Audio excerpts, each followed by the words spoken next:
What you see behind me here is the Yakima River, and about 150 miles upstream from here it comes out of the Cascade Mountains. And when you're up there in the mountains, you can probably drink out of the stream and have no problem. It's clear as could be.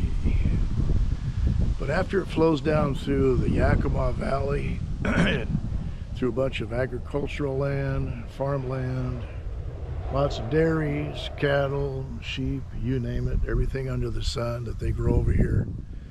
It's picked up an awful lot of toxins.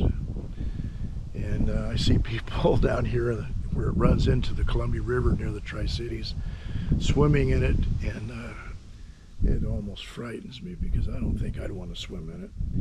When I was a kid, though, I used to live in Prosser when I was a little kid, and we used to swim in it. And there used to be bullfrogs. At night, you could go out along the river and you could hear the bullfrogs. I mean, they sound like a bunch of cattle, just moaning and groaning and making all their weird sounds.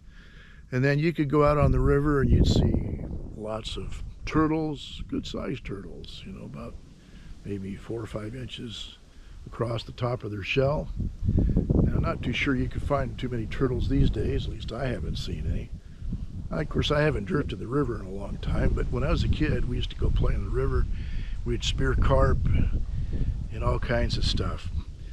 But the point I'd like to make today is the Bible makes illustration of the kingdom of God as being like a river. And at its source, it's pure. Where it comes out of the throne of God, it's pure. And many illustrations are made in the Bible about water. Jesus baptized people with water. Paul talked about being washed by the water of the Word. So the Word of God is a form of cleansing when you submit yourself to it. But one of the biggest problems that we have today is by the time you get to the water as an unbeliever and you're looking for purity and you're looking for the life of God that's supposed to be presented in this stream, it has become so polluted over the last 2,000 years or so with various forms of tradition. And a lot of traditions are basically harmless. They are traditions that are memorials to things that have happened along the way. Within Orthodoxy, you see icons of various patriarchs and church leaders that are memorials of things that happened in the church. Some of it becomes idolatry, however. And then you've got the heresies. You know, you've got Islam that popped up around the 6th century. You've got all kinds of other things that popped up. Then when you get to America, 1830, you got Joseph Smith came up with the Mormon scriptures, the Book of Mormon, which flies in the face of truth. And then you got the Jehovah's Witnesses, and of course even Catholicism. The Roman Church started out as a good, healthy church. We got a letter to the Romans in the Bible. However, after about the 4th century, Rome began to pick up an awful lot of traditions that are not even in the Bible. Praying the rosary, praying to Mary, praying to the saints, raising money for indulgences to get people out of purgatory. A lot of it's just pure nonsense. And that's kind of what happens when you get politics mixed with religion. And of course, our country was founded on the principle of separating politics, the government, from religion and giving people the right to choose. And of course, that has its dangers as well, because when you have freedom of religion, then you can invite in the Muslims and you can tax them, and nobody wants to argue with the Muslims because, hey, it's freedom of religion, right? However, our country was founded on Judeo-Christian principles, not Muslim principles, and they're quite different. So this is where we're at today. We're standing next to a river that is pure upstream from here, 150 miles or so. But by the time he gets down here, it's filled with an awful lot of stuff, a lot of gunk. late in the summer, as it is right now, there's stuff growing in there that even the doctors warn you about swimming in the river, but a lot of people don't take their advice because you can't always believe everything a doctor tells you, right? COVID's a prime example of that. So here's some of the gunk that grows in the river now. And you got beer cans and plastic and who knows what else.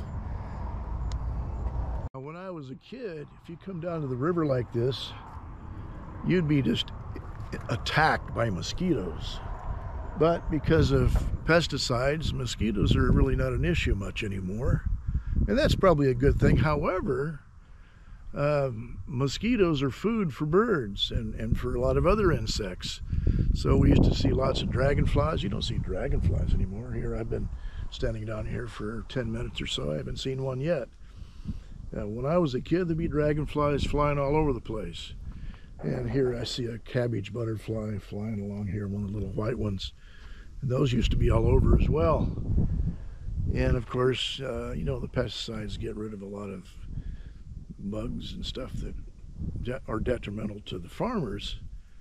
However, we oftentimes don't realize the side effects of what might happen a few generations down the road. So this seems to be pretty pristine now that you can stand down here and you're not getting bit by deer flies and mosquitoes and every other bug that used to bite us when we were kids.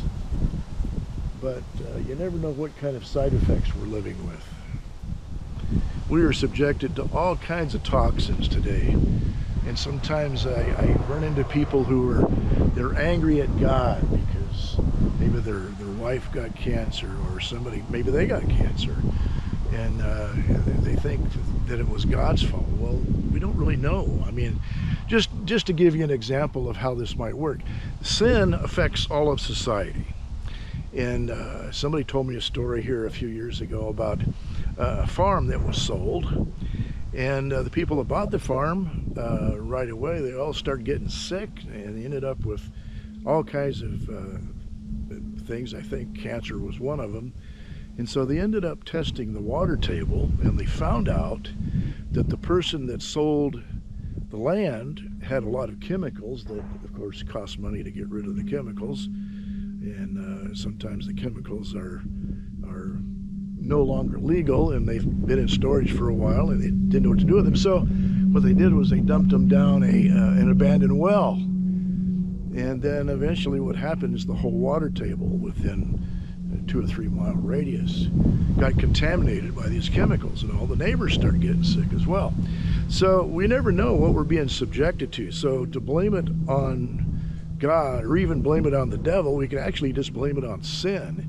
It was somebody's reckless behavior that caused the problem. And that's the same thing that applies to most other sins.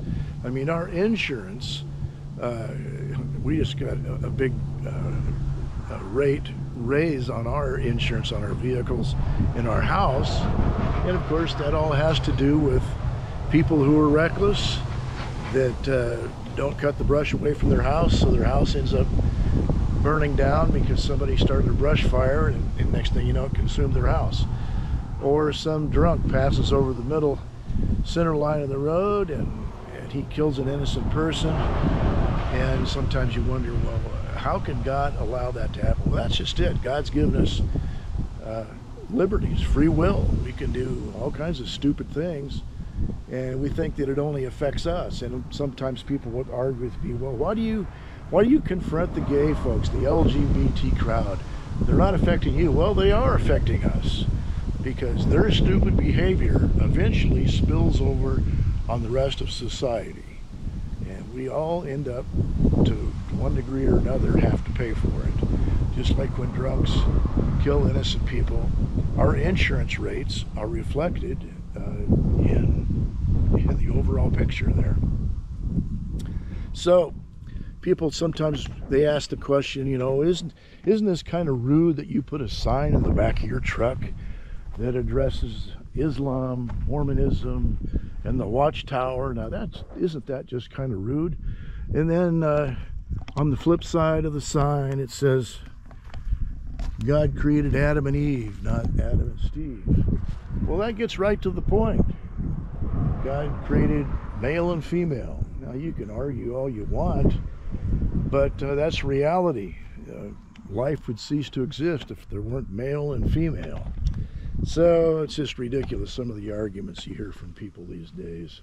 A lot these days with young people is, I watch their diet. Now I'm 71 years old, and I've tried to be pretty health conscious. I'm not a nut about it, but I've tried to eat a balanced meal for the most part, and I try to stay away from soda pops and junk food, chips and stuff. I mean, everybody goes to a fast food restaurant once in a while, but when I watch young people today, they drink soda pop, Coca-Cola and stuff like it's water. And in fact, they very rarely ever drink water. And then they wonder then why they get diabetic issues when they get up to be in their 30s or so. And they can't figure out why. They just can't keep their health.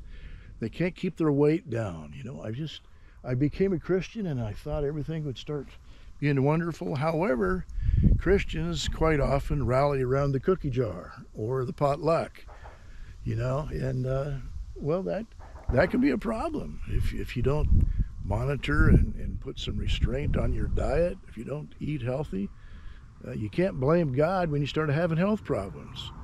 It's your own stupidity. I've had relatives, and I watched how they ate when they were young, and now they're no longer with us because they died of miserable diabetic-related health issues. And they would claim, you know, well, I can eat or drink any deadly poison and it won't hurt me. You know, they quote things out of the Bible.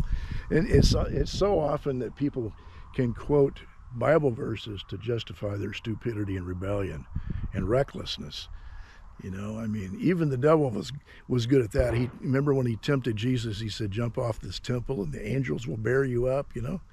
Well, he does the same thing today. He'll tempt us with doing stupid things, thinking that, well, our faith can overcome it. But the reality of it is, we live in a fallen creation, a fallen world. And if you don't play by the rules, you're going to get burned.